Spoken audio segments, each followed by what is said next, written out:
सीधा प्रश्न यह है कि जायसवाल साहब को बुर्का नशी महिलाओं को से क्या दिक्कत है? मतलब बुर्का नशी जब वो ये कह रहे थे तो किसकी तरफ इशारा कर रहे थे? कौन हुई बुर्का नशी महिलाएं? देखिए रूबिका, पिछले दशक में हमने देखा है अलग अलग चुनावों में, कहीं पंचायत चुनाव में, कहीं विधानसभा चुनाव में और लोकसभा चुनाव में, कि बुर्के की आड़ पर स्थान स्थान पर फर्जी वोटिंग करते हुए लोग दिखाई पड़े। और इसको लेकर के अलग अलग राज्य के चुनाव में भी और भारत सरकार के जो आम चुनाव हुए उन आम चुनाव के लिए भी भारतीय जनता पार्टी ने हर बार ये निर्वाचन आयोग से इस बात की डिमांड की है कि मतदाता का पहचान पत्र के साथ मिलान कर देना ये चुनावी पारदर्शिता के लिए बेहद आवश्यक है, चुनावी शुचिता के लिए बेहद आवश्यक है।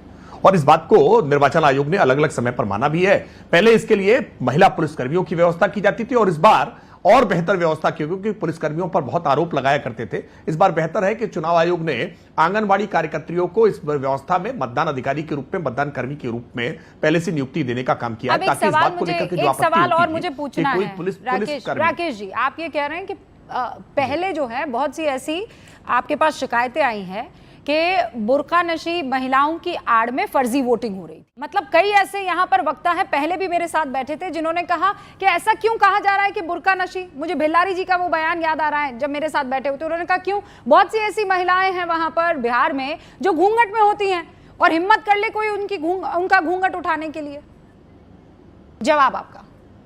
नहीं, ऐसा कहीं पर भी एक भी उदाहरण देश भर में कहीं भी ऐसा मिले जहां घूंघट उठाने को लेकर के किसी ने आपत्ति की हो। लेकिन बुर्का नसी महिलाओं के बुर्का नकाब हटाने को लेकर के जगह जगह पर आपत्तियां दिखाई पड़ी हैं और इसीलिए इसको लेकर के कहा गया। मैं रामपुर का उदाहरण आपको बता रहा हूं कि वर्ष 2017 के चुनाव में रामपुर में गिरफ्तारियां हुई है, केवल आरोप नहीं है। अलग अलग स्थानों पर, मैं तो रामपुर का एक उदाहरण बता रहा हूं, बाकी आप इसको देखेंगे तो देश भर में अलग अलग स्थानों पर आप कहेंगे तो डेटा के साथ हम बता देंगे कि किन किन स्थानों पर इन शिकायतों को सही पाया गया और बुर्के की आड़ में फर्जी वोटिंग करते हुए लोगों को गिरफ्तार किया गया है। उसके बावजूद कुछ लोग न जाने क्यों बोगस वोटिंग कराने के लिए, फर्जी मतदान कराने के लिए बुर्के को मैंडेटरी कर रहे हैं। आप बिल्कुल बुर्का पहनिए, आपकी आस्था है, आपकी मजहबी आस्था है, कोई रोक नहीं है। लेकिन एयरपोर्ट पर भी वहां भी अपनी पहचान सुनिश्चित कराने के लिए नकाब हटा करके एयरपोर्ट पर जाते। साजिद साहब तो माशाल्लाह से कई दफा गए, उम्रा पर भी, हज पर भी। आप भाभी के साथ गए थे कि अकेले गए थे? नहीं, भाभी के साथ ही गए थे आपके। माशाल्लाह। तो वो बुर्का नशी हैं कि सिर्फ दुपट्टा और चादर डालती हैं?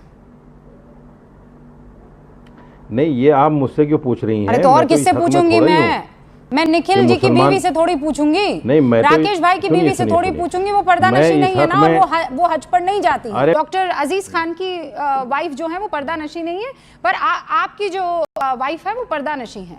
तो भाई वहां आइडेंटिफिकेशन होता होगा, तो उसके लिए पर्दा हटाने के लिए उनसे कहा गया था चेहरे से कि नहीं, इनके पास ऐसा कोई सिस्टम है सऊदी अरब में कि पर्दे के पीछे ही पता लगा देते हैं कि चेहरा कौन सा और आइडेंटिफाई कर लेते हैं।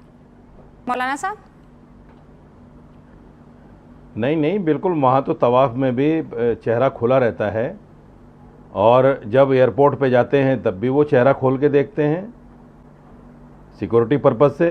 उसमें कोई दिक्कत थोड़ा ही है। ये सवाल उठा कौन रहा है? समाजवादी पार्टी। और समाजवादी पार्टी के जो मुखिया हैं अखिलेश यादव जी, उनके बारे में मुलायम सिंह यादव जी ने क्या कहा था वो आप क्लियर करने में बता देता हूं। उन्होंने कहा था कि ये शख्स माइनॉरिटी के खिलाफ है।